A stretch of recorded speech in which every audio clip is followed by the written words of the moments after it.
Hi everyone, my name is Dan. I'm a fourth year student in Professor Lester's research group, and today I will be giving you a lab tour. So let's come on into the labs.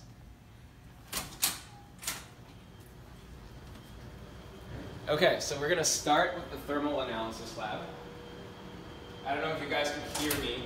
There's a lot of loud noise going on right now.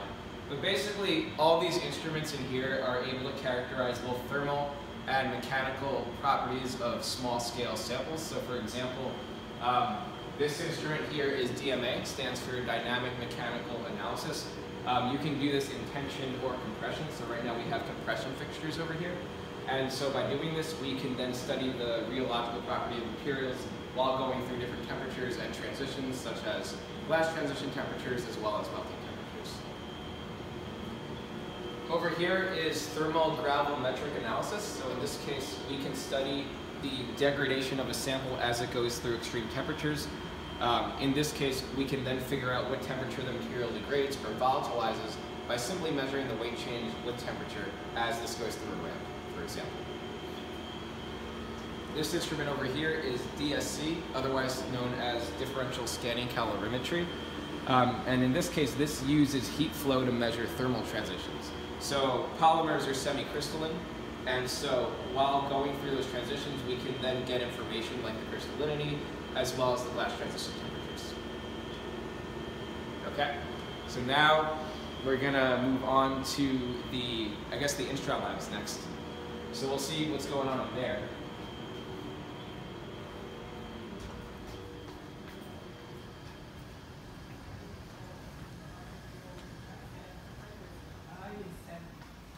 Okay, so this is the instrument lab. In this case, we can run compression and tension tests of different specimens and measure the mechanical properties. Right now, I don't really know what's going on. What are you guys working on right now? We are currently doing compression testing using this nifty mold right here. We are trying to investigate the sintering behavior of PTFE powders. This is our main workhorse which we use for everything what we do. Very cool. Okay. Do you have the test? All right. So we also have an optical microscope over here. And in this case, we could simply image different samples. There's a light over here, so we can take pictures of samples in transmission as well as from above. I have an example of a picture I took in transmission. This was under cross-polarized light, so in this case, we can then see birefringence. And this birefringence is indicative of different residual stresses in the material. So right now, this is an epoxy sample that has been UV initiated at this site. And then as the polymerization evolved and the material cured, we can see the residual stresses develop over here. Okay, so let's move on to the processing lab now.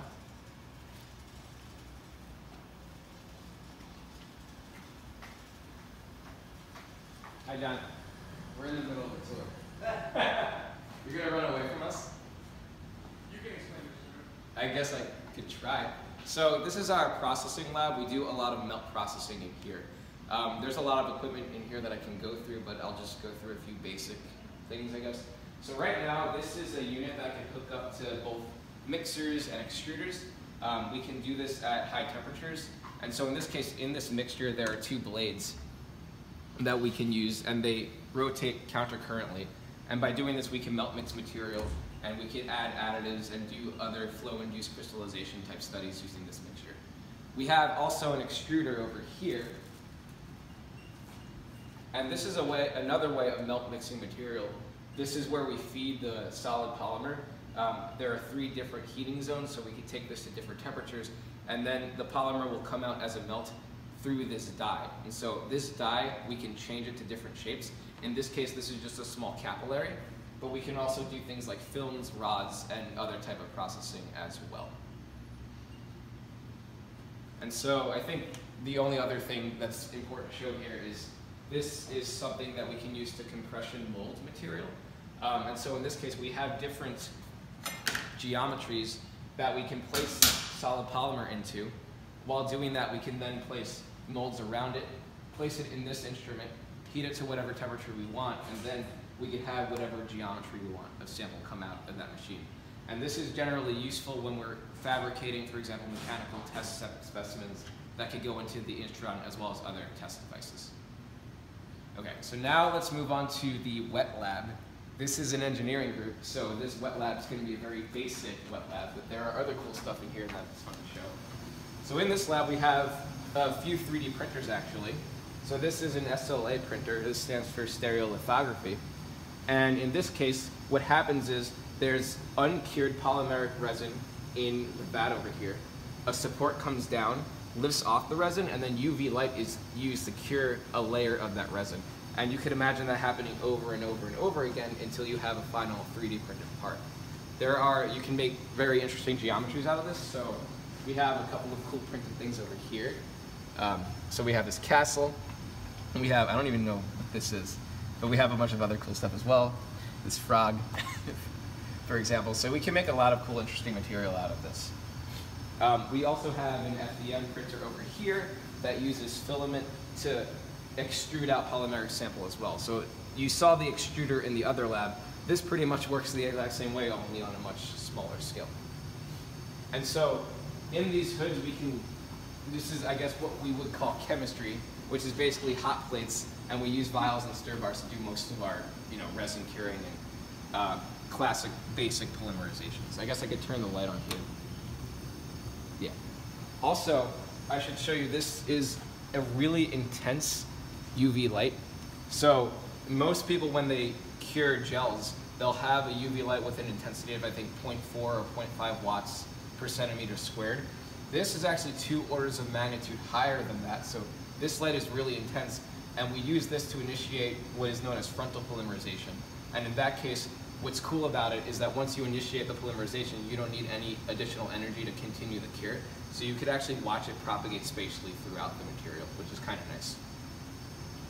All right, so I guess we can then move on to the supercritical carbon dioxide processing lab.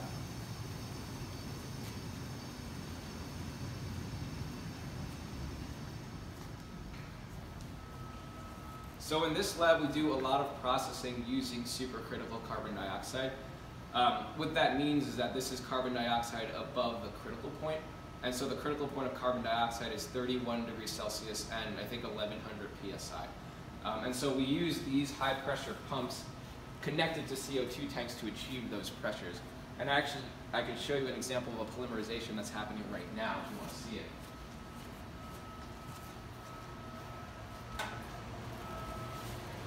So this is a reactor facility that there is a reactor in here that's heated up by this furnace.